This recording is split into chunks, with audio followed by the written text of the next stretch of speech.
네, 안녕하십니까. 자, 이번 강의에서는 제 3절이죠. 자, 국가별 민간경비의 법적 지위입니다. 자, 우리 미국, 일본, 그리고 이제 우리 한국을 볼 건데요. 당연히 중심은 우리 한국의 발전 관련 과정에서 민간경비원의 권한, 이 부분을 중심으로 보시기 바랍니다. 일단, 자, 미국의 민간경비원의 권한이 나옵니다. 자, 미국의 민간경비원의 권한은 일반 시민으로서 누리는 광범위한 권한이 나오죠. 자, 그래서 일반 시민의 법적 권리라고 나오네요. 즉, 다시 말하면, 자, 모든 시민은 보통법 성문법에 의해서 일반적으로 체포, 조사 등등을 할 수 있는 법적 권한이 주어진다는 이야기예요. 그러나 일반 시민이 누리는 경찰 권한 내지는 자경주의죠. 그리고 광범위하게 퍼졌다라고 받으시면 돼요. 자, 민간경비의 권한 형성 배경입니다. 자, 일반 시민이 개인의 자경주의, 스스로 지키는 것이죠. 근거로 권리를 침해당하게 된 경우죠.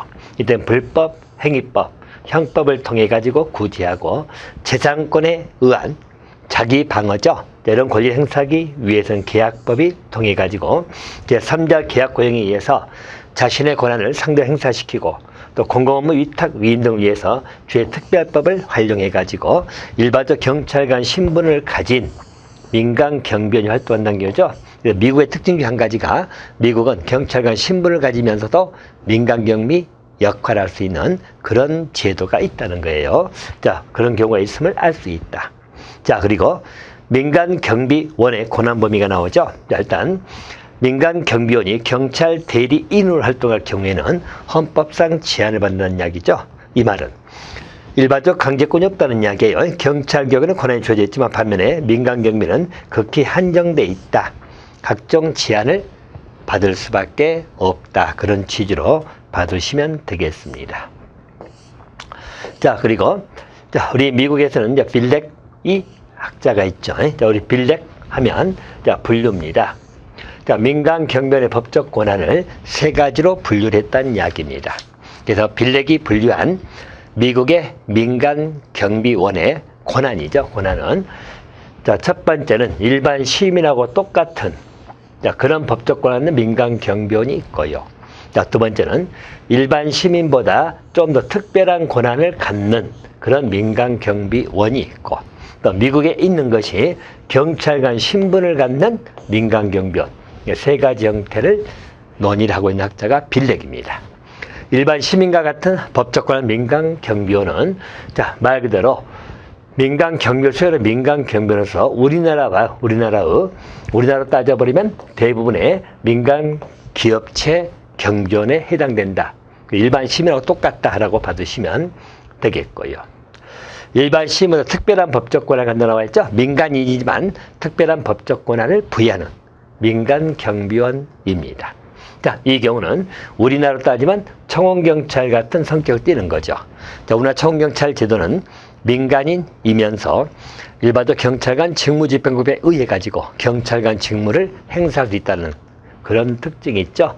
그런 것이 일반 시민보다 특별한 법적 권한을 갖는 겁니다. 또 미국에 있는 경찰관 신분을 갖는 민간 경비원 나오죠. 일단 경찰이 근무 시간은 공무원이죠. 근무하고 퇴근하고 나서는 부업, 파타임 잡이죠. 부업으로서 일반 경비 회사에서 시간제 민간 경무로 근무하는 형태를 말합니다. 현재 우리나라에는 이런 제도가 없죠. 우리나라는 없지만 미국에서 인정된 제도죠.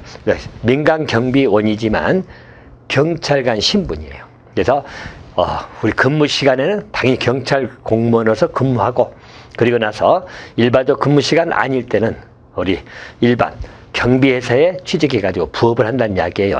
그래서 이런 민간 경비원이 있다. 우리 빌렉이 분리한 미국의 민간 경비원의 법적 권한은 세 가지. 일반 시민과 똑같은, 일반 시민보다 좀 더 특별한 권한을 갖는, 또 경찰관 신분을 갖는, 그렇게 해서 구별해서 받으시면 되겠습니다. 또 민간 경비원의 형법상의 권리라고 나옵니다. 일단 이 부분은 우리 민간 경비원의 실력 행사가 나오죠. 일단 재산 방어라든지 또 정당방위나 긴급 피난은 당연히 허용되겠죠. 자, 그래서 허용된다라고 받으시면 되겠고요. 대신 특별한 권한유임이나 동의 없이 또는 과잉 방어했던 이야기죠. 또 정당성이 없는 긴급피난이죠. 이런 때는 손해배상 책임을 진다. 자, 그리고 이런 본래의 법적 특권 권리 상실시킨다는 이야기죠. 그래서 일반적으로 우리 민간 경비원에게는 정당방위 긴급피난 허용되지만 또 거기에 따라서 과잉 방어 등이 일어나면 아무래도 손해배상 책임 등의 책임이 발생할 것이다 라고 생각하시면 되겠네요. 그러면 정당방위는 뭐죠? 정당방위는 자, 말 그대로 어떤 우리 부정이죠. 시키면서 자기 자신의 또는 타인의 법익에 대한 현재의 부당한 침해입니다. 자, 그것을 방위하고자 하는 거죠. 그런 행위를 정당방위라고 하는 것이에요. 그리고 이 정당방위는 자기의 법익, 그만 있는 것도 아니고 타인의 법익이죠. 거기에 대해서 현재 부당한 침해. 자, 쉽게 말해서 여러분들 누군가 나를 죽이려고 한다. 그래서 뭐 칼을 찌르려고 한다. 그래서 그걸 억제하기 위해서 내가 폭행, 사기가 일어났다. 또 심지어 살인까지 일어날 수 있죠. 이런 경우 정당방위에 해당되면 위법성이 조각된다. 한마디로 무죄란 이야기죠. 그런 의미입니다.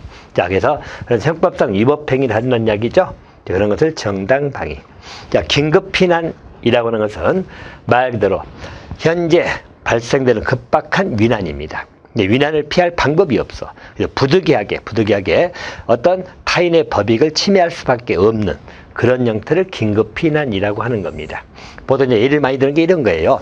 내가 길을 가고 있는데 큰 도사견, 아주 싸나운 견이 나를 물려고 막 뛰어오고 있다는 이야기예요.